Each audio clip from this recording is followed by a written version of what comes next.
Hello, I'm Odin, and just this last Friday was the final episode of WandaVision, and I saw what I wanted to make from the show. It's Wanda's new Scarlet Witch headdress. First thing I need is a head to use for creating the piece. I brought out my foam-covered foam head. I have a video all about how I made this. There's a link in the upper corner there right now. The blue head is a better size for this project than my head. So my plan is to use the craft foam to get a basic shape. I can take some measurements off of the computer screen. So the bottom of the crown is pretty much equal with the bottom of her nose. It actually rides very high in her head, like it's right along her hairline, because you can see her hair. I made sure I had a really good idea of the size and shapes of the headdress, and I started cutting out a rough size from the craft foam. Pinning the craft foam to the head helps. It moves less while I draw the shape that I want. Peak needs to rise up a little bit. Actually, why don't I make the peak right at just with the way I've got it stretched. I think I'm gonna go ahead and make the point right here where it transitions from being straight up and down into being rounded. And it's actually still too low, so I can go up a little higher than that. It doesn't take too long before I get a really good shape, and I can cut out my first rough draft. And then I pin that back onto the head and take another good look at it. Okay, so for my first try, this isn't bad. I think this is a little too skinny, so probably this line needs to drop down. When this line drops down, if all the relationships drops down a little bit, not a lot, I'm talking 3 millimeters, 4 millimeters, not a lot. The peaks seem okay. So what I think I'm gonna do is I'm gonna take this particular piece of foam, and instead of cutting up any more foam, I'm gonna scan this into the computer, and I'm gonna use an art program to trace this out and start playing with the ratios, and I'll start making paper ones until I find the shape that I like, and then I'll make the details for it. It took most of an evening, but I got a paper pattern made by scanning the foam piece into the computer and tracing it with Inkscape. I decided to cut out a second pattern just in case, because I plan on cutting one of these up into little pieces. First, I traced the full outline onto some 2mm wet the foam. I flipped the pattern over when I was tracing the center to keep the design as symmetrical as I could. And when I cut it out, I cut about 5mm outside of my lines. I'm leaving some extra foam around all the edges for right now. The extra around the outside edges gives me a place to pin the foam without putting holes into the final piece. What I really need is the extra wiggle room for when I glue the next layer on later. I'm able to compare the new design, and the wider head and cheek placements are much better than what they were when I did it in craft foam. Yeah, I think that's gonna be fine. What I'm gonna need to do is cut out all the inside stuff, at least on one side, so I can trace it onto the piece that I'm gonna be gluing to, and then I need to cut out a whole nother set from a second layer of foam that I can glue onto this piece. This is gonna be the time-consuming part. I start cutting pieces off the pattern and trace the edges onto each part as I go. I only cut out one side of the pattern because I can flip the paper over and keep the lines as symmetrical as I can. Also, there is a lot of really intricate designs, and I only want to cut all these out once. Some parts of the pattern will become a second layer, so I save those, but I still trace the outlines of each cut onto the first full layer. That'll give me a guide for when I'm gluing the pieces together. Even with the center spike, I only cut one side, flipping the paper over and then drawing to complete the spike. And now I've got all the outlines traced onto the first layer, which will give me a guide for gluing on the second layer. To make the second layer panels, I trace all the pattern pieces again, but this time I'm using a marker. When the paper is lifted, you can see the outline of the part. And when I cut them out, I cut right along the inside edge of each thick black line, where I know the edge of the paper was. And for the forehead, that is one big intricate piece. And I know that what I need to remove is all the black ink areas, and never cut into any of the parts that I want to keep. Now, I can just glue the foam together right away, but I don't really like how sharp the corners of all the cut edges are. So to soften them up, I have a tiny little grinding bit on my rotary tool, and I'm just rounding the corners over. only on the inside cuts right now. I'll fix the outside after all the parts are glued. So this is really kind of hard to see on camera, but these parts have the edges that are rounded over, and these parts are still just cut. It's a subtle change, but one that'll help the headdress look manufactured and finished and not just cut layers of foam. And getting all the little spindly pieces of the forehead is not easy, and I'm glad to have such a fine grinding point for these areas.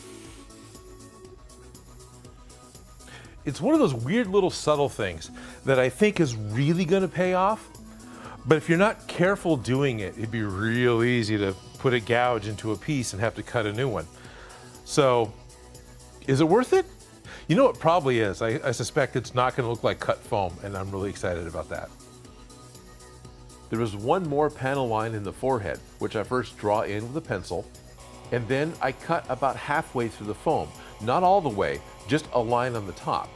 And then when I put a heat gun to it, the foam shrinks ever so slightly, which opens up the cut, making a nice, clean detail line. I have the heat gun set pretty low, because that helps with the shrinking of all the fuzz from the sanding. And I need it low, because the foam is so thin, it can cook and blacken pretty easily. I heat seal all the edges and tops of the small panels. I can see the change in the foam when it happens, but I'm not sure if the camera can see it. I pinned the first layer to the head again, this time using pins with tiny little heads. And I'm really fitting the foam to the shape of the head. I use a lot more pins this time. I want to glue everything together while the parts are in the right shape to fit a face. If I glued the cheeks on when everything was flat on the table, the points would be more likely to just stick out and away from the face. But I'm making the curves with the glued parts now because I want it to stay that way, and when it dries, it will. On the top, right on the tips, there are two indents that are lower than the bottom layer. So I cut the top half all the way through the foam, which lets me push the foam in and create a divot. And then a drop or two of super glue in the back will hold that cut in place. Yeah, don't worry, I'm thinking it too. This is Mystique, cosplaying as the Scarlet Witch. Then I cover the base layer with contact cement, avoiding the points at the top because nothing else is going to glue up there, and not getting any glue on Mystique's face. Always double check that the tips are equal and straight, because they're going to stiffen when the glue dries. Next is coating all the tiny parts, and I try to use just enough glue. The brush is so big it'd be pretty easy to just drown the parts in glue. After about 10 minutes, the glue has dried and is ready to stick. I start with the cheek points and carefully apply the top layer, following the pencil lines on the bottom layer. And I keep adding more of the top layer pieces, keeping the parts separated as they need to be, and with all the panel lines as equal as I can. For the forehead, I place the center first, and then work each piece down to where I like them. The pencil lines are more guidelines. They're not going to line up perfectly now that I have two curved layers and both were drawn from the same pattern. Now if you're quick, you can push the pieces even after the foam is kind of lightly stuck, but if you've mashed them flat, they're just going to stay there. It didn't take long to get everything stuck down and looking pretty good. Okay, typically at this point, I'm ready to say unpin it and start cutting the excess off the edges. You know, I left it a little long on purpose so I could cut them back down and make them all match nicely. I don't want to do that this time. I want to give the contact cement a chance to really dry. I want to give the super glue a chance to really dry. So I'm going to let this sit for a little while, and in a few hours I'm going to come back and then I'll unpin it and I'll start sanding the edges down and starting to really make it look right. After a few hours, okay, well, overnight, I started to pull the pins out and remove the headdress. Perfect. So I'm joking because it fell off, but I'm thinking it is actually perfect because it's holding its shape. So one of the things I tried to do, and looks like I was fairly successful with, is I added another layer just on the back here. Now this isn't actually touching any part of her head, so that's not in the way, but that's an additional piece to help keep this curve locked in. The ink is just because this is a piece of scrap foam, that's not important. It's oversized all around the edges, so I need to very carefully trim back so it's only as big as the top layer, and then I can clean it up and paint it. The first step is to cut all the edges so they match the top layer. It's tricky cutting now because I can't just set the project flat on the table to cut it. Doesn't fit me at all. Okay. Next, I sand all the cut edges. The sawing motion leaves marks, and I want everything to be smooth and clean. But on the front edges, the parts that'll frame her face, I round over the corners again.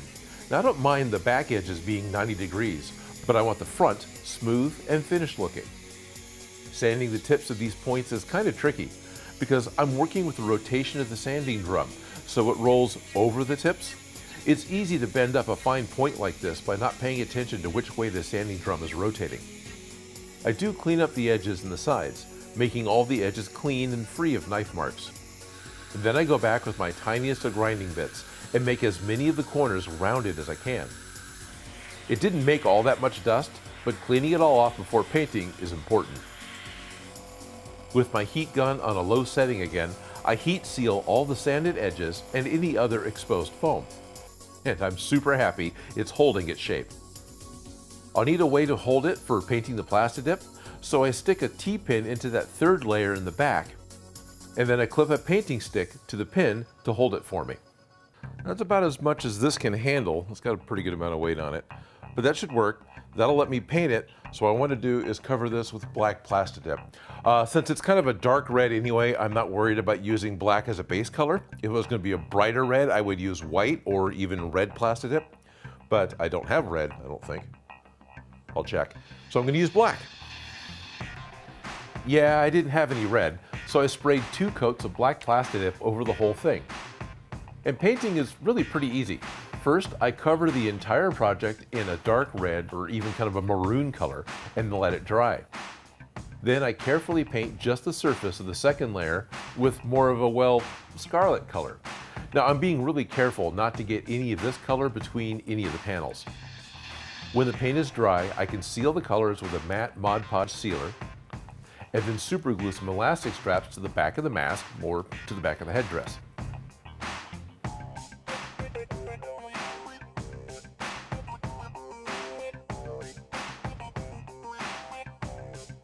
All the materials I used for this project I already had in the shop. I put a part list in the description. Now I just put elastic on it because that made sense, right? It's a fairly simple little mask or headdress, a little bit of elastic. You could just comb your hair back over. I figured that would work really well, but if you wanted to, you could also attach a couple little pieces of tulle or like lace backing onto the back of the mask, and then you could actually just affix it with spirit gum, and then it'd be glued to your face and you'd be kind of free with your hair. And if you're wearing a wig, attach this to the front of your wig so it's all one piece, and that would be the right way to go. Now, if you do want to make one of these, you can, because the pattern I made for this, that's right there in the description. You can download that for free. And this is probably a good weekend project, so don't be too intimidated. There's a lot of little cutting, but it's not really technically difficult, I don't think. And the Dremel stuff, that's optional. I liked it. I like the way it looks, but I by no means is that required. Just enjoy Wanda's new headdress as seen in the very last episode of WandaVision. I really enjoyed the show, and I'm looking forward to more of the Disney Plus Marvel series, and I'm pretty excited about, well, the next couple ones that are coming up, specifically, of course, Loki. But I'm going to enjoy Falcon and the Winter Soldier as it's going to play out first. And I hope that you've enjoyed WandaVision as much as I did, because that was a creative show, and I enjoy her new look, and I'm excited to see more of her in, well, I hope Doctor Strange and the Multiverse of Madness, right? I got a lot of Marvel props I'm going to be able to do this year, and I'm looking forward to doing it, and I hope you're going to enjoy it with me. And you know, I'm going to be making most of them out of EVA foam, because there's going to be lots of different ways that you can make Marvel props, but this is how Odin makes.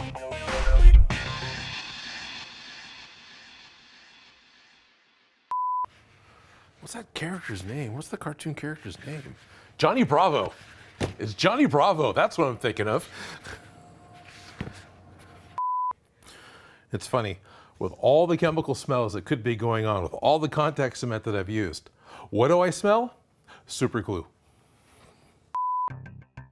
I want to thank Mark S., Ace, and all of my Patreon supporters. My Patreon support is the #1 thing that makes this show possible.